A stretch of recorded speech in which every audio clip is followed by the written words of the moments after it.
And welcome back. I'm Keith Coons. Now to our Vote 2016 coverage. And with just 6 weeks until Election Day, the race for the White House getting more attention than ever. All this week, News 8's Ken Pierce checking out our politics on the Post Road. He is talking to voters from Bridgeport to Groton. Today, Kent talking to small business owners at the Athenian 3 Diner in Milford. Milford is home to one of the busiest sections of Route 1. You got the big mall, you've got all the shopping centers. So we sat down with a couple of small business owners to talk to them about this year's election. And we got our own political debate going on right here in the diner. The Post Road in Milford is 6 miles of business after business. One of them is the Athenian 3 Diner, where political opinions are served up just as hot as the coffee. Republicans and Democrats, they both lie like rogues.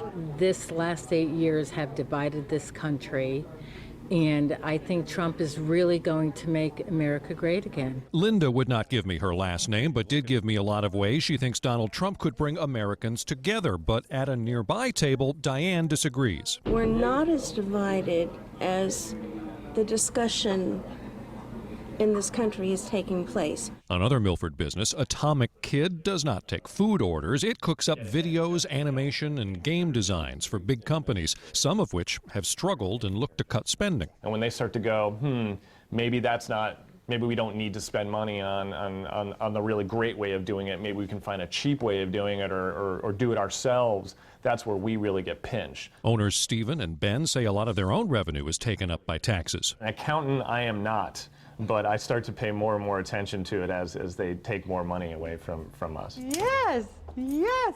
At Give the Dog a Bath on the Post Road, the business is less high-tech, but owner Deb is still worried about high costs. The regulations, the paperwork that you have to file, the things that you have to be aware of, they can be very daunting and take time away from building your business. She would also like the two sides to stop fighting like cats and, well, you know. Bipartisanship, not just within our capital, but when we're talking politics, because it just seems like you're either on one side or you're on the other, and there's no room for anybody to discuss anything. And speaking of bipartisanship, remember Linda, the Trump supporter, and Diane, the woman who was not a big fan of Trump? Well, after they heard each other talking to me, they actually sat down in the same booth and started talking politics amongst themselves. So I'm not saying that the answer to all of the divisiveness in the country is talking to me, but looks like it certainly can't hurt. Tomorrow, we go to New Haven, and because it's a college town, we sit down with younger voters to find out what's on their minds. For now, in Milford, I'm Kent Pierce, News 8.